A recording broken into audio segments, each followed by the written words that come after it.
step back. But to be fair to the man and the player, he bounced back magnificently. He scored in his very first game for England after that against the USA, and he went on to be a terrific leader again, both for England and for Chelsea. So he has got huge strength of character. So I wouldn't ever write him off. Who knows? Maybe if this is true, if he has been dropped, we don't know yet whether it's a permanent thing, whether it might be for 1 match, 2 matches, 3 matches, or permanently. Maybe Fabio Capello may have left the door open and said, you could still come back as captain again one day. We're still waiting to hear all that. We're still indeed waiting for confirmation from the FA that he has been dropped as the England captain. But they're the reports that we're hearing, that Fabio Capello, after meeting with John Terry, has dropped him as England captain. Just finally, before you go off and get further details on this developing story, if indeed these reports are true, that John Terry is no longer the England captain, as we understand this afternoon, what more have we learnt about the character of Fabio Capello? The FA earlier this week saying it was his decision and his decision alone.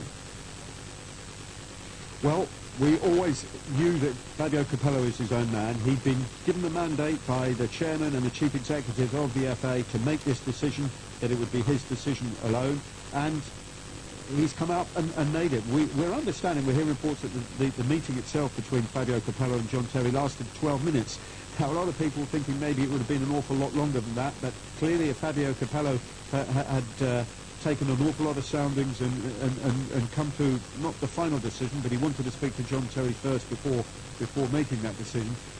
What it says is that Fabio Capello does not intend to let anything get in the way of England having a chance of winning this World Cup in South Africa in 2010. That's why he was brought in to the setup in the first place after England's failure to qualify for the Euros in 2008. And so far, well, he's been as good as his word. He's steered England through qualifying with 9 wins out of 10. England playing with a lot of confidence, and if their strongest side can take the field at the end of this rigorous season in England and compete at the World Cup in South Africa, they are one of 3 or 4 nations with every chance of becoming winners of the World Cup in July this year. But Fabio Capello has not been frightened in the past of making big decisions. Remember at Real Madrid, the decision to drop Beckham and virtually dismiss him from the squad because he was off to America, but then allowing him, he changed his mind. He was prepared to change his mind when he saw how the player reacted and wanted to come back into the setup, and then how well he went on to play. He's a very good manager from that point of view. He can also be a solitary figure. He's very different to some of the other England managers that have been here.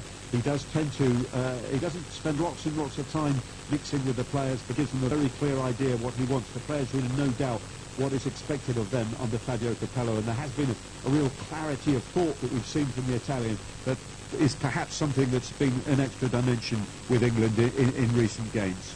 Nick, plenty more to come from you throughout the afternoon, plenty of information you need to gather in the next few minutes. Thanks for now.